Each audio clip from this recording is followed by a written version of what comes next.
Somos a consciência compartilhando o tópico pensamento criativo.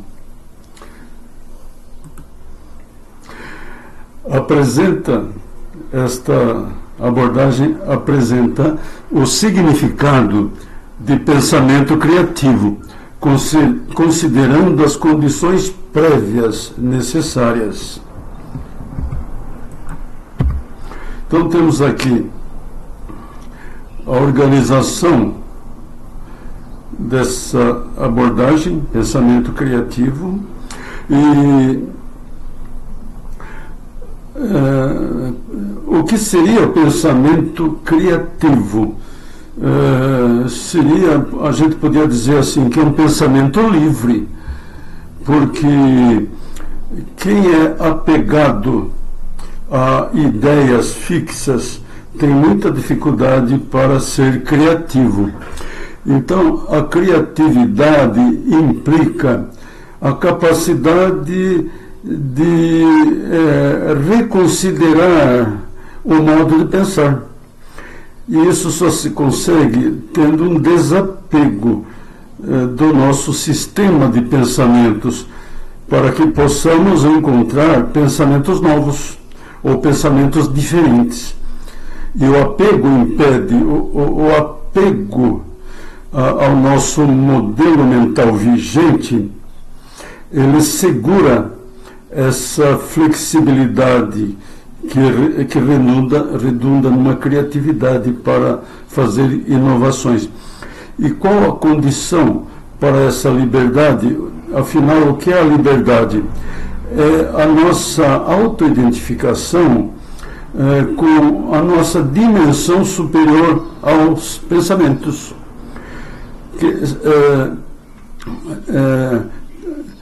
O Einstein, se não me engano, disse assim, que não se pode resolver problemas com o mesmo estado de consciência que os gerou. Então, se a gente não consegue habitar a nossa dimensão superior aos pensamentos, e os problemas são gerados por pensamentos, né? Então a gente vai resolver pensamento com pensamento, provavelmente do mesmo tipo de pensamento, então fica virando em círculos. Então é preciso alcançar a dimensão acima da dimensão objetiva dos pensamentos para poder ter esse desapego do nosso modelo mental, do nosso sistema de pensamentos. Isso foi apresentado com os devidos detalhes no vídeo anterior, com o nome Meditação Libertadora. Tá? Aqui nós mencionamos resumidamente, só para a gente não esquecer que o pensamento criativo depende de alguma coisa anterior ao pensamento, que é a nossa identificação com a nossa dimensão superior, tá ok?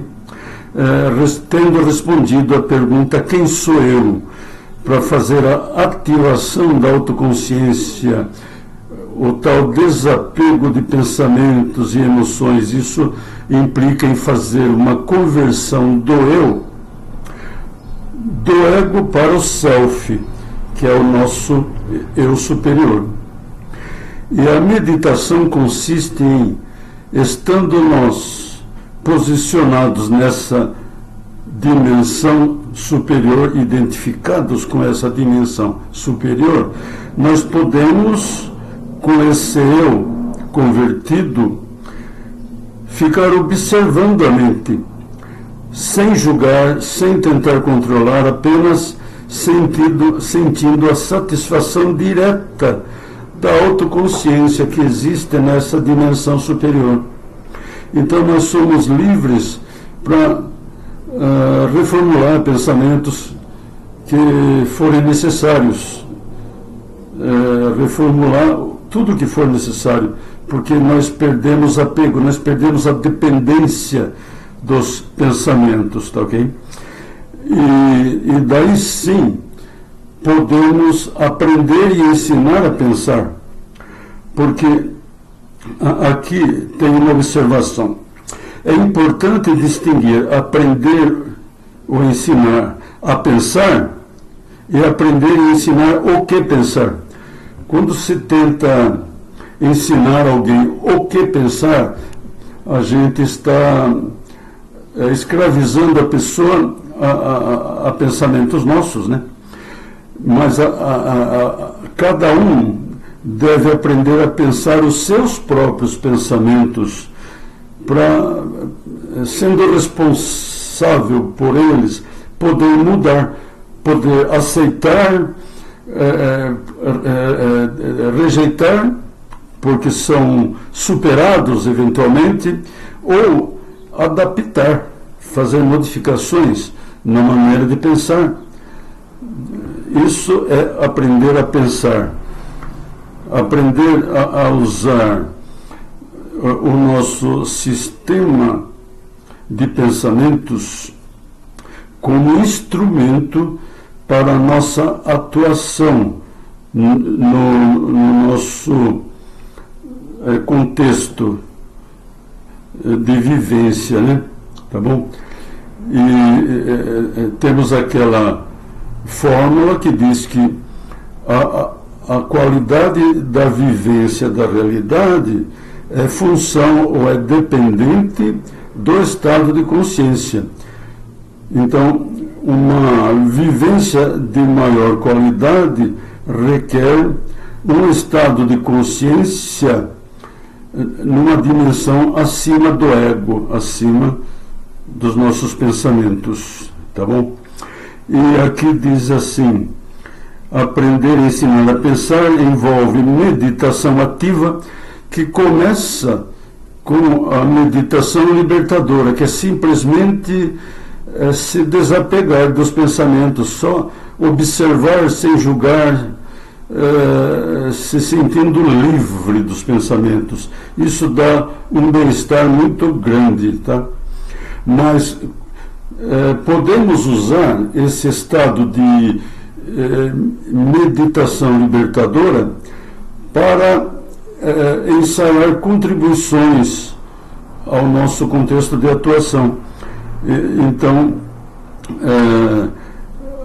atuação com desapego dos pensamentos e emoções, mantendo a satisfação direta original da nossa dimensão superior.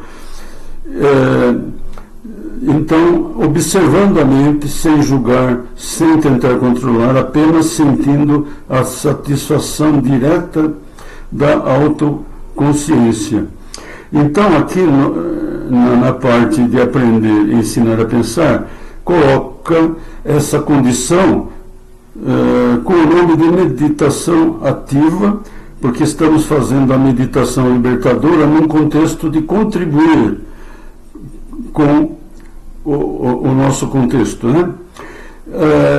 Tendo um envolvimento mutante, não é um envolvimento assim descompromissado, porque essa consciência superior envolve naturalmente um propósito evolutivo de dar contribuições. Então, é um envolvimento mutante. Então, nós, com esta identificação superior, nós nos tornamos mutantes, porque os nossos pensamentos podem mudar sem que a gente tenha resistência. Não precisamos mais ter resistência. E nossos pensamentos podendo mudar, nós podemos ter pensamentos novos como contribuição ao nosso contexto de atuação, tá? E nós evoluímos a nossa dimensão superior,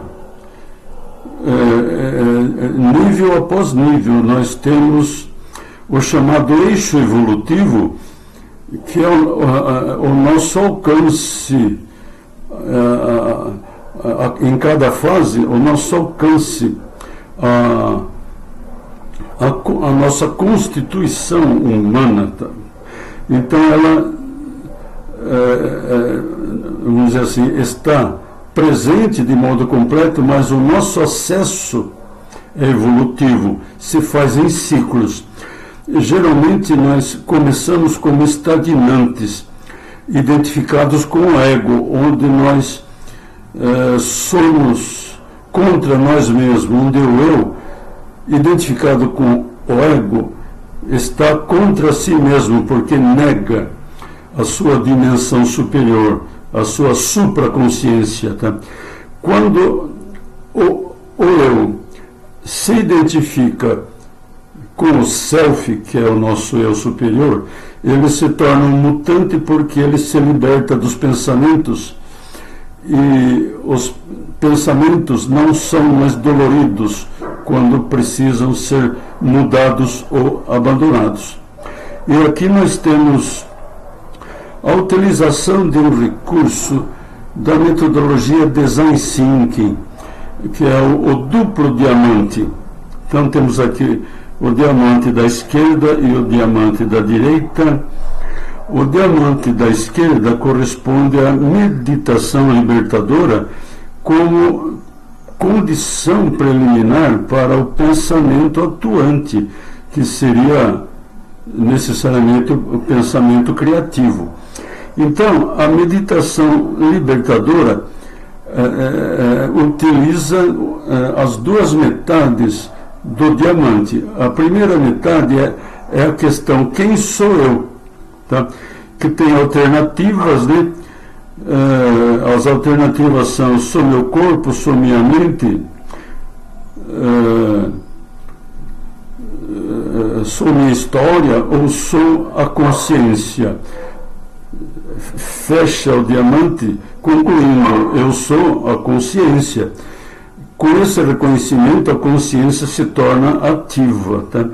E a gente já sente uma satisfação direta desse acesso à consciência, porque ela é energia, e uma energia boa. Tá? É a energia da nossa constituição, que é herdada do universo. Nós somos a consciência do universo individualizado, então nós herdamos do universo a constituição de maneira individualizada ou individuada, ganhando essa satisfação direta, que seria como, assim, digamos, o pagamento de tudo que haveremos de fazer de contribuição no próximo diamante. Então, no próximo diamante, nós, a partir desta satisfação direta, dessa autoconsciência ativa, nós podemos rever nossos pensamentos, fazendo uma reprogramação mental. Existe o termo programação neurolinguística, né?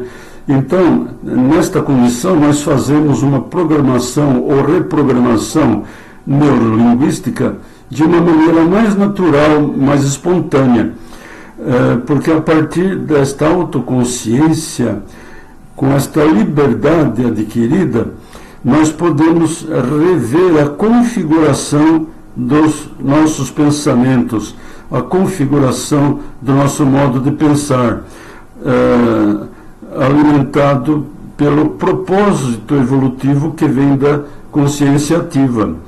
Em fazendo esta configuração ou reconfiguração, nós estamos preparados, já fizemos a nossa autopreparação para nos voltarmos para a atuação autoconsciente, que é a experiência social, darmos a nossa contribuição, porque estamos preparados nas fases anteriores e agora chegamos neste ponto preparados para darmos nossas contribuições, trabalhando naqueles quadrantes,